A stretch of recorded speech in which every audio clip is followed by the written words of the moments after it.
Сәлеметсіздер ме, құрметті оқушылар? Бүгінгі сабақтың тақырыбы нәтиже сабақ. Мен не үйрендім? Бірінші жаттығу. Кестедегі суреттер мен сөздер арқылы мәтіннің тақырыбы мен мазмұнын болжап көр.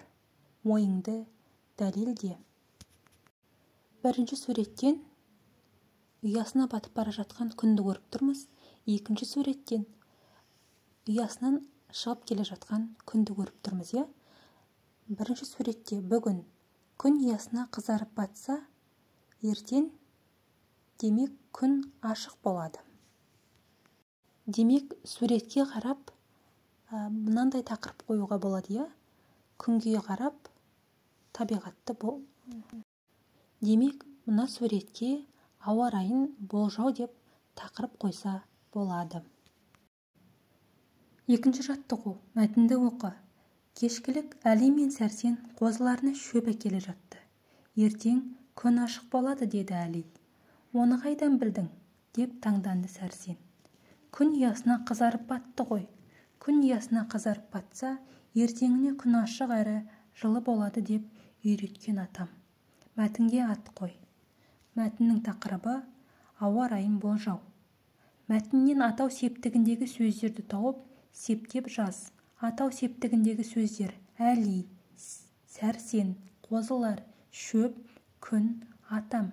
Ілік септігінде Әлидің, Сәрсеннің, қозылардың, шөптің, күннің, атамның. Бар септігінде Әлиге, Сәрсенге, қозыларға, шөпке, күнге, атама. Табыс септігі Әлиді, Сәрсенді, қозыларды, шөпті, күнді, атамды. Жат септігі Әлиде, Сәрсенде, қозыларда, шөпте, күнде, атамда. Шығыс септігі Әлиден, Сәрсеннен, қозылардан, шөптен, күннен, атамнан. Көмектес септігі Әлимен, Сәрсенмен, қозылармен, шөппен, күнмен, атаммен. Қандай ауа райында сабақ болмайды? Ауа температурасы -25-29 және одан төмен болғанда. Желдің жылдамдығы секундына 2-4 метр болғанда. Даярлық 4-ші сыныптарда сабақ болмайды. Хабарлама айту барысында мыналарды ескер.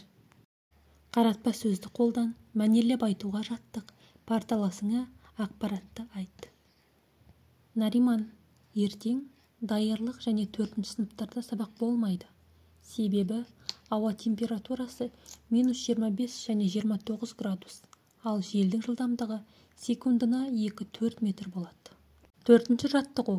Көп нүктенің орнына Марат сөзін тиісті септікке қойып оқы. Атау.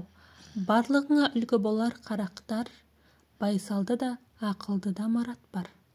Жеке басым ең алдымен Мараттың жасы үлкенді сыйлағанын жараттым. Сенбейсің бе, күнделікті парақта талай бестік қойылыпты Маратқа. Батыл емес, дей алмайсың Маратты. Сол үйретті ауылдағы бар атты. Алғыссыз күн болған емес Маратта, жетеді онда ынта, жігер талапта. Қай өнері де табылады Мараттан. Ән салғанда жұрт даусына қаратқан. Міне, сондай жақсы бала Маратпен дос болмай жүргендер де бар әттең.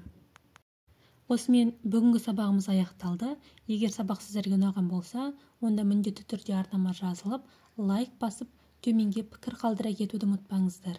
Келесі сабақта жолыққанша аман сау болыңыздар.